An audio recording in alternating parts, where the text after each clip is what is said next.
Hello friends, let us now learn some important points about the drugs acting on distal tubules and the collecting ducts.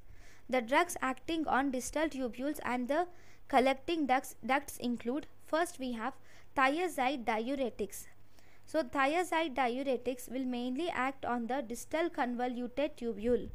If you remember from the physiology, the distal convoluted tubule is impermeable to water. So this is the distal convoluted tubule cell, right? Now in the apical membrane of distal convoluted tubule there is sodium chloride transporter which causes reabsorption of sodium. This reabsorbed sodium into the cell is reabsorbed to the extracellular fluid through the exchange of potassium in sodium potassium exchanger. Now this chloride is also reabsorbed into the cell through single chloride isolated chloride transporter. Now this occurs normally. If thiazide diuretics are given, these thiazide diuretics will inhibit the sodium chloride symporter. This symporter is inhibited by thiazide diuretics, and thus this will cause loss of sodium and chloride.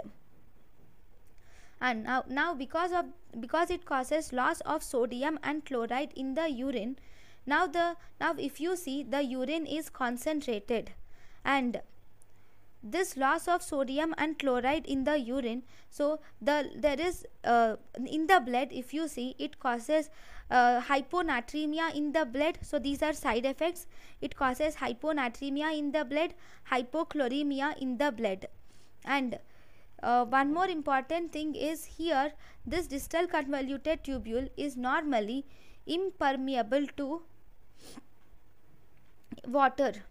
So because of this, sodium and chloride will be absorbed normally, but now because sodium and chloride are lost, there is decreased free clearance of water occurs in the thiazide diuretics. This is because of loss of sodium and water in the urine, urine is concentrated, so there is decreased positive free water clearance.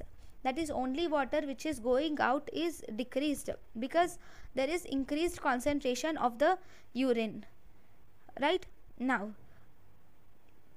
if you see, we have one more important side effects.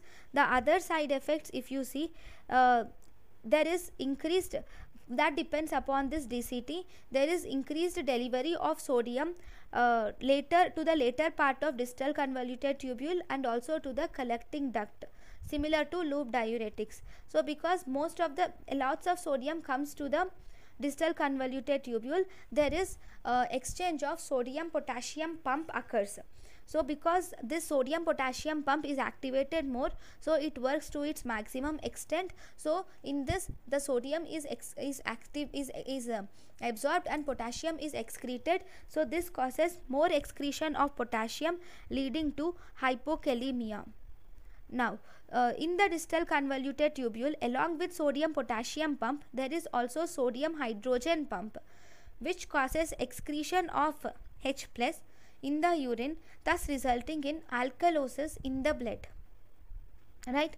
Then this also the other side effects like hyperglycemia and dyslipidemia are also seen in thiazide diuretics. So theoretically they are contraindicated in diabetes mellitus, but we give them in diabetes mellitus because we will always have to take into account the benefits and the harmful effects.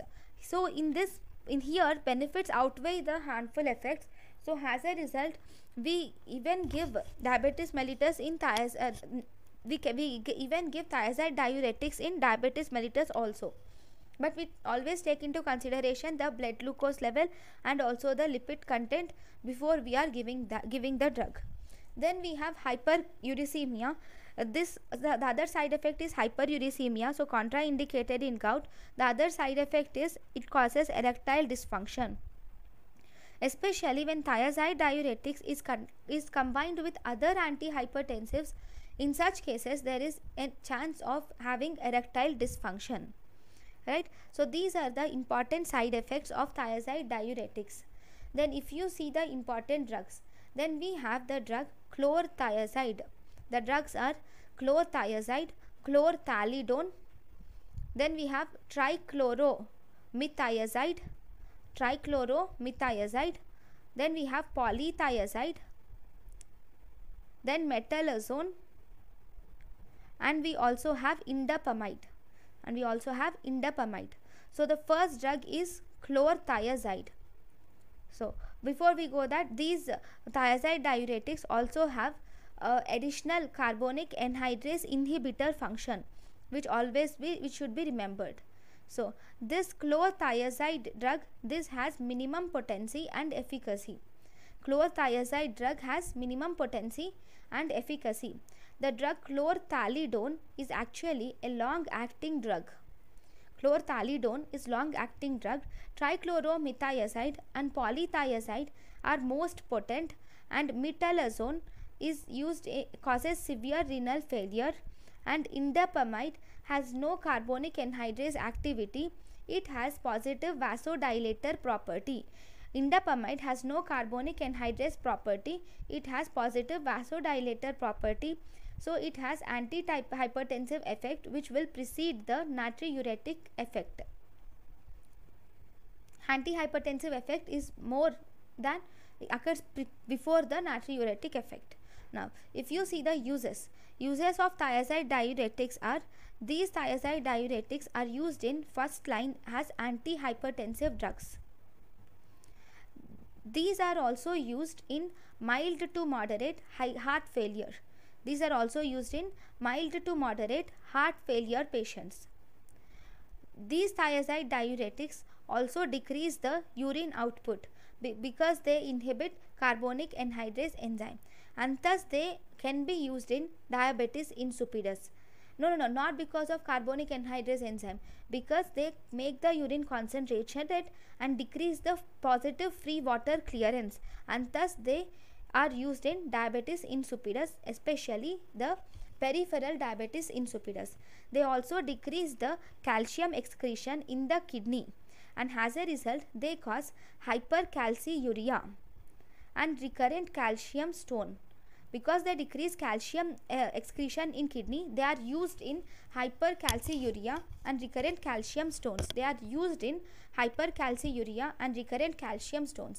Now, if you see the drug interactions, the thiazide diuretics or loop diuretics, they will increase the digitalis toxicity, and because they increase the digitalis toxicity, they will how will they increase the digitalis toxicity? Because thiazide diuretics also causes hypokalemia and hypomagnesemia, and even the digitalis also causes hypokalemia and hypomagnesemia. So because of these two effects, they will increase the digitalis toxicity. Then we have the loop diuretics and aminoglycosides. These loop diuretics, if combined with aminoglycosides, this will increase the nephrotoxicity and ototoxicity, because loop diuretics by itself causes ototoxicity. Lithium, if combined with diuretics will cause increased lithium absorption and thus increases lithium toxicity.